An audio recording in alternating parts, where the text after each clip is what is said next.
Hey, hello, you wonderful and free spirit. And please let me welcome you to this 15th episode of the Superhuman Life Hacking Show.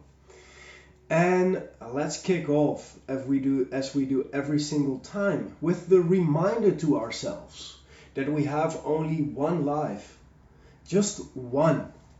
So why aren't we running like we are on fire towards our wildest goals and dreams? Hi, my name is Anton Benning, and today we're diving into one of the higher faculties of the mind, our intuition. And our intuition, I believe, is our godlike ability to read energy, to get inspirations from within. And this higher faculty of the mind is referred to by Napoleon Hill as the sixth sense.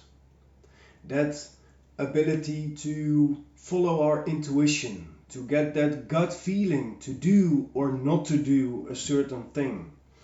And I thought today, let me dive into this show by just reading a little part of Napoleon Hill's writing on the sixth sense. So let us dive in. Napoleon Hill writes that through the aid of the sixth sense, you will be warned of impending dangers in time to avoid them, and notified of opportunities in time to embrace them. There comes to your aid and to do your bidding, with the development of the sixth sense, a quote-unquote guardian angel who will open to you at all times the door to the temple of wisdom. Whether or not this is a statement of truth, you will never know, except by following the instructions described in the pages of this book or some similar method of procedure. By the way, side note, some similar method or procedure can be seen as, for example, following this show, where I'll teach all the lessons that Napoleon Hill, for example, has shared with us, together with all the other things that I've learned throughout my life. And the author Napoleon Hill is not a believer in nor an advocate of miracles, for the reason that he has enough knowledge of nature to understand that nature never deviates from her established laws. Some of her laws are so incomprehensible that they produce what appear to be miracles. The sixth sense comes as near to being a miracle as anything I have ever experienced, and it appears so only because I do not understand the method by which this principle is operated. This much the author Napoleon Hill does know, that there is a power or a first cause or an intelligence which permeates every atom of matter and embraces every unit of energy perceptible to man. That this infinite intelligence converts acorns into oak trees, causes water to flow downhill in response to the law of gravity, follows night with day and winter with summer, each maintaining its proper place and relationship to the other. This intelligence may, through the principles of this philosophy, be induced to aid in transmuting desires into concrete or material form.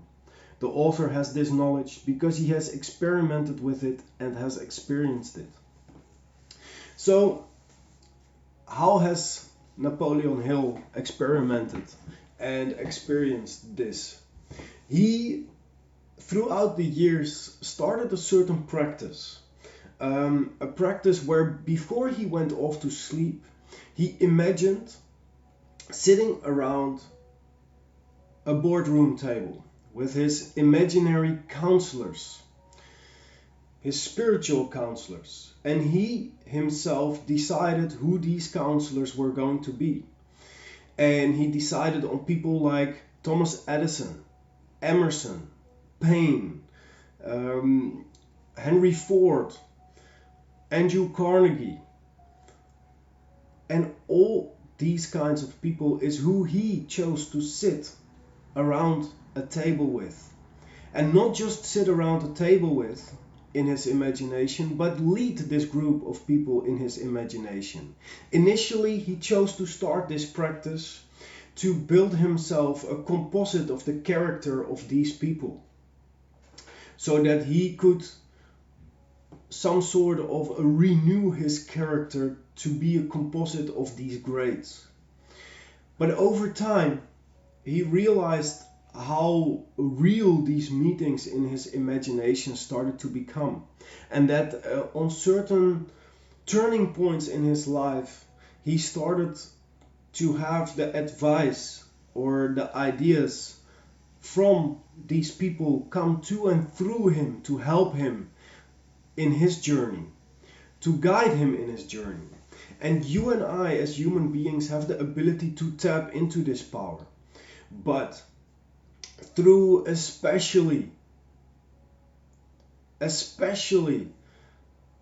21st century, with all the distractions going on in our daily lives and all these different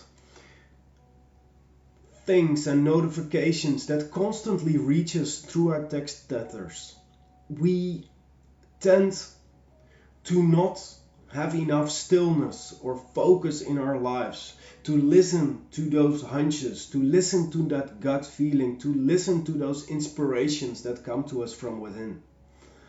And these inspirations, they are which can guide us.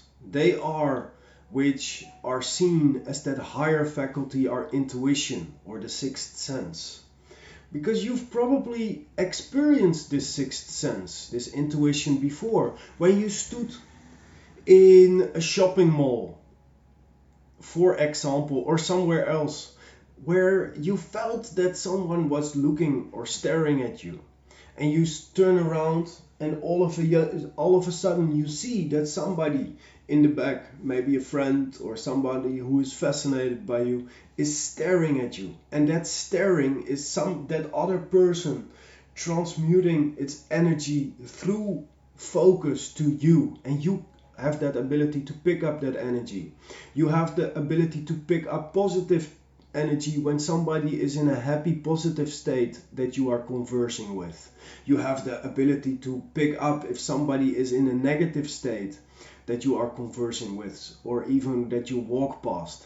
I remember that a great mentor of mine, may God bless his soul, Bob Proctor, was able to go through his seminars and have a quick, not even a quick chat with people, just literally like read the aura of people in his seminars, and he could tell them exactly who they are and who they are in their personality and what kind of personality they have. They're good, they're bad, and they're ugly. All radiates through the energy that comes to and through our body. And you and I have this same ability to read this energy. Like, this is the kind of energy that a lion uses to hide in the grass and to go silently towards its prey. This is the kind of energy that the tree uses to grow.